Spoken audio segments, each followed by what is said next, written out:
So what we want to do is take a look at what we can actually see when we look at both the periodic table as well as look at elements and the numbers that are often around them.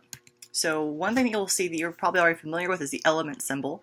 So like we have an example down at the bottom for carbon, that's a great big C. So this is, again, the part that you probably didn't even know it had a name, but that's officially called the element symbol. It's the letter that goes with the element.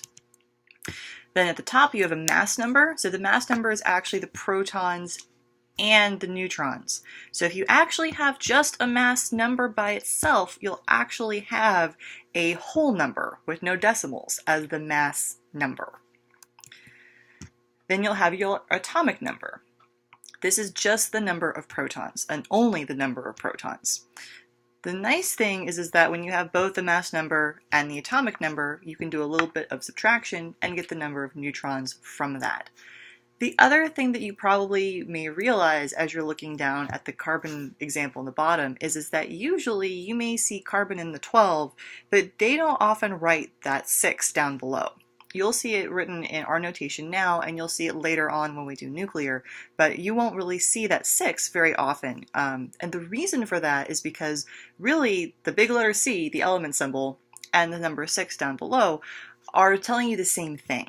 Any element that has 6 protons has to be carbon, by definition. The protons are what define the element. All of the elements are ordered by atomic number, so they're all put in order of protons. Its shape is a little bit interesting, and we can talk about that later. But what's important now is, again, you can see that they're all 5, 6, 7, 8, all in order of atomic number, and below you can see that their masses, well, those aren't actually mass numbers, because those masses all have decimals. So they're actually average atomic masses. So the question is, why on earth do we have average atomic masses? Where does that come from? Well, it turns out when you look at elements, you can actually have the same Z, the same number of protons, but you can actually have different numbers of neutrons in it. And when you do that, you have what you call isotopes.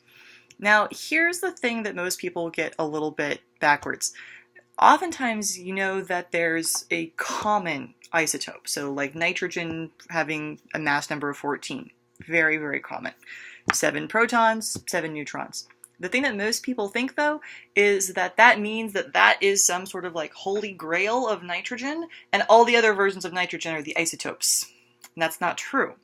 Every single version of nitrogen is an isotope. All of them. So nitrogen with a mass number of 14 is an isotope. Nitrogen with a mass number of 15 is also an isotope. It doesn't matter what its relative abundance is.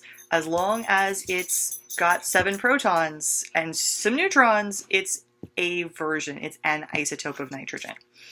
So you can also see that down below where we have different isotopes of hydrogen.